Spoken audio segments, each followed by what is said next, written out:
David's gratitude didn't stop him from one evening telling Kate, "I continue to really dislike how you load the dishwasher. I can't believe you care about something that small. You have dish loading OCD. If you don't care, then why don't you do it the way I like?" He had never made this point before. He had always backed down, always let it stand that he was the petty one. "Because I have to think about," she stopped for a second and started again, "because the issue betrays the fact that you don't think I'm perfect, and we were always based on the idea that you thought I was perfect." Her smile was sheepish. "Perfect for me, Katie? I only meant perfect for me, not incapable of annoying." He watched her move the dirty bowls to where they should be. Does this new balance in their relationship bring with it the pitfall of increasing inattentiveness, taking her for granted? At one point, David catches himself in a major lapse of attention and isn't pleased. He was continually working on listening without tuning out midway. He did not want to be a man who treated a woman as if she were invisible or inaudible. He wanted to be a good listener, and not just good for a man. Crushes and attractions. It's not perhaps a major theme, but I did want to weave throughout the story the normalcy of this experience. Some of it got edited out. I used to have a quick reference in which David suspects Kate has always found his friend Ian attractive based on how carefully she treats him. That's a tell, just be aware.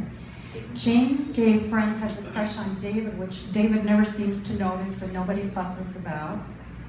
Dylan, the older son, develops a bit of a crush on Jane, despite being madly in love with his age-appropriate girlfriend.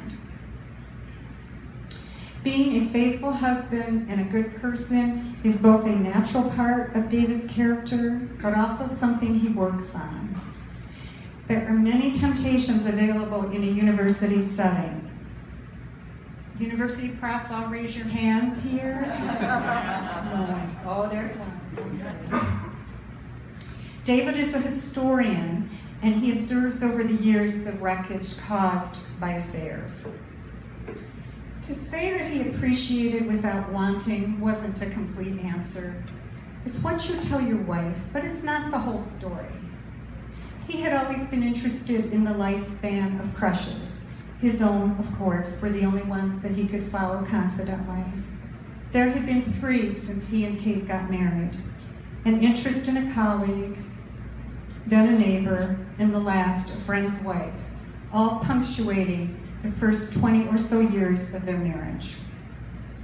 The first time he was a novice, and as the attraction grew, he thought he'd have to do something about the desire.